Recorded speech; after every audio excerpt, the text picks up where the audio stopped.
الله أكبر الله أكبر الله أكبر الله أكبر. اللهم صل على محمد وعلى آل محمد كما صليت على إبراهيم وعلى آل إبراهيم إنك حميد مجيد. اللهم بارك على محمد وعلى آل محمد كما باركت على إبراهيم وعلى آل إبراهيم في العالمين إنك حميد مجيد. Qu'Allah subhanahu wa ta'ala nous pardonne nos péchés et nous laisse mourir croyants. Allah subhanahu wa ta'ala nous a donné le prophète Mohammed sallallahu alayhi wa sallam et il nous recommande d'imiter le prophète sallallahu alayhi wa sallam. Allah le dit dans son livre بعد أعوذ بالله من الشيطان الرجيم بسم الله الرحمن الرحيم لقد كان لكم في رسول الله أسوة حسنة لمن كان يرجو الله واليوم الآخر وذكر الله كثيرا. Vous avez en ce messager le meilleur des modèles pour celui qui veut avoir l'agrément de Dieu et celui qui veut être sauvé le jour de la résurrection et celui qui veut invoquer Dieu. Donc le prophète sallallahu alayhi wa sallam, il va nous dire لو يعلم العباد ما في رمضان لتمنى العباد أن يكون رمضان سنة.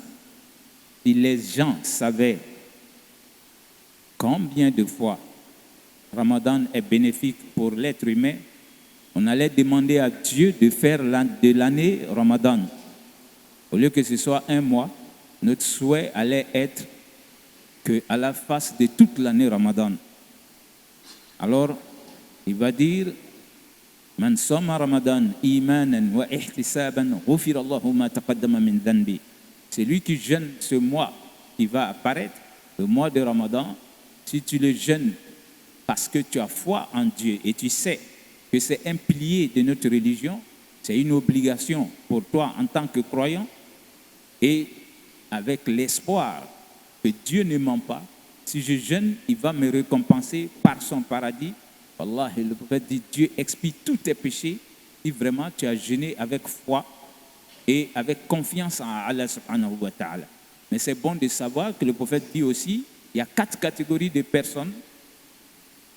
Le mois de Ramadan ne va pas finir leurs péchés. Le mois de Ramadan, Dieu nous l'a donné pour nous pardonner nos péchés. Mais il y a des gens qui vont jeûner et ils ne se verront pas pardonnés. Alors que si tu n'es pas pardonné en Ramadan, mais quand est-ce que Dieu va te pardonner? Donc c'est bon de le savoir, chers frères et sœurs. Le prophète va dire, la première catégorie de personnes qui ne se verra pas pardonner, malgré qu'il a jeûné, il va continuer son acte et cet acte-là fera que Dieu ne va pas lui pardonner ses péchés. Mudmin al-khamr, celui qui consomme tout ce qui peut omnibuler le cerveau.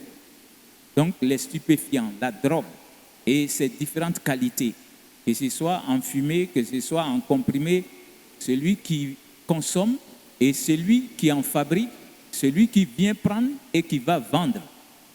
Ça, c'est ton travail et toi, tu penses que tu vas entrer dans le Ramadan et que si tu as jeûné le mois de Ramadan, Dieu va te pardonner. Non. Voilà, tu dois jeûner parce que tu te dis musulman, mais Dieu, il fait que il y a des actes, quand tu n'arrêtes pas, ben toi, tes péchés seront toujours là. Alors que Dieu nous donne le Ramadan pour qu'on puisse se racheter, pour qu'on puisse se repentir de tout ce qu'on a eu à faire comme péché. Donc, souvent, les musulmans sont dans ce business-là. Il y a plein de gens aujourd'hui qui s'enrichissent facilement. On ne sait pas quelle sorte de travail ils font, mais ils travaillent avec la drogue. Ils vont chercher ça dans d'autres pays pour envoyer dans nos pays. Et souvent, on pense que c'est simple. Voilà, je ne fais pas du mal à quelqu'un. Eux-mêmes, ils pensent aussi qu'ils viennent en donner souvent à l'imam, ou bien ils construisent des mosquées, ils pensent que ça peut pardonner ce péché-là. Mais tu détruis l'enfant des gens, tu détruis la jeunesse de toute une nation. Subhanallah. Donc, ça, si tu continues de le faire, Wallah, le Ramadan ne finira pas tes péchés. C'est le prophète qui le dit, sallallahu alayhi wa sallam. Et souvent, nos sœurs et nos mères même sont dedans. Parce qu'elles prennent ces comprimés-là pour les vendre aux jeunes qui sont en train de travailler. Et ces jeunes-là deviennent comme des fous.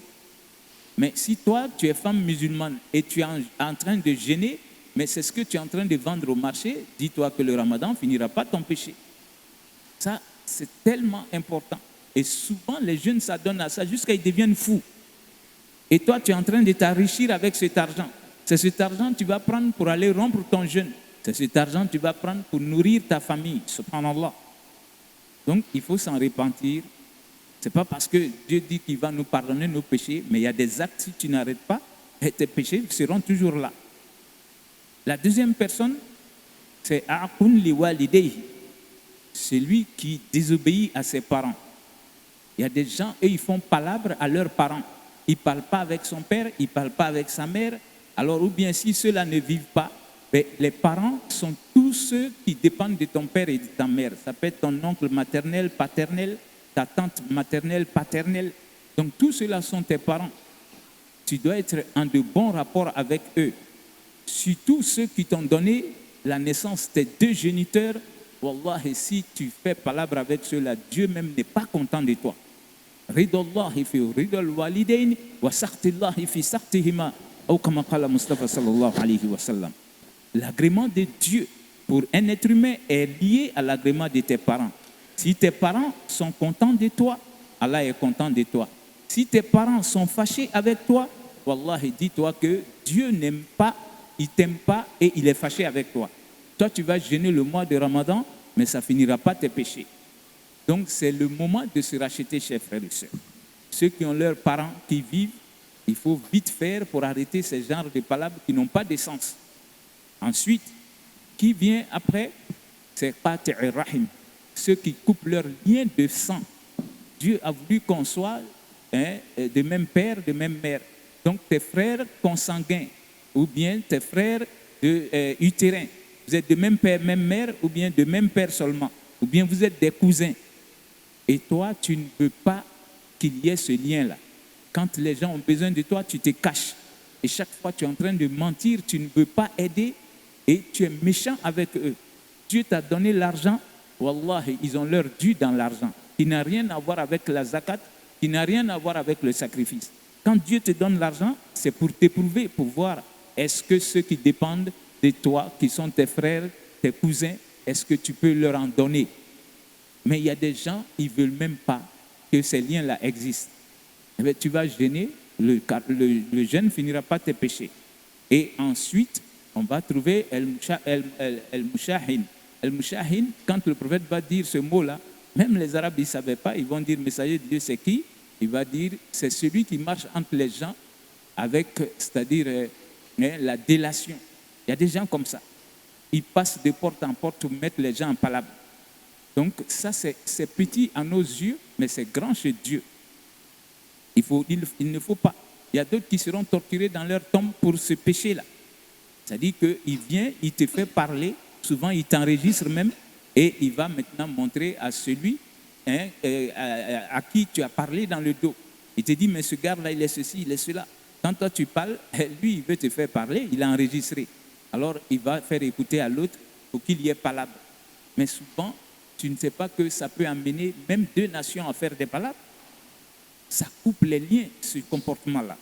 Donc, Allah subhanahu wa ta'ala ait pitié de nous, qui nous amène à nous repentir sincèrement avant de commencer le mois, Inch'Allah, qui va débuter très bientôt. Qu'Allah exauce notre Ramadan et qu'il nous laisse voir beaucoup de Ramadan dans notre vie. Subhanakallahumma wa bihamdik.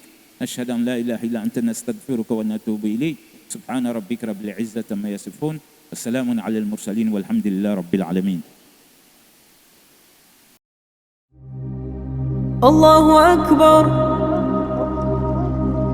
الله أكبر الله أكبر الله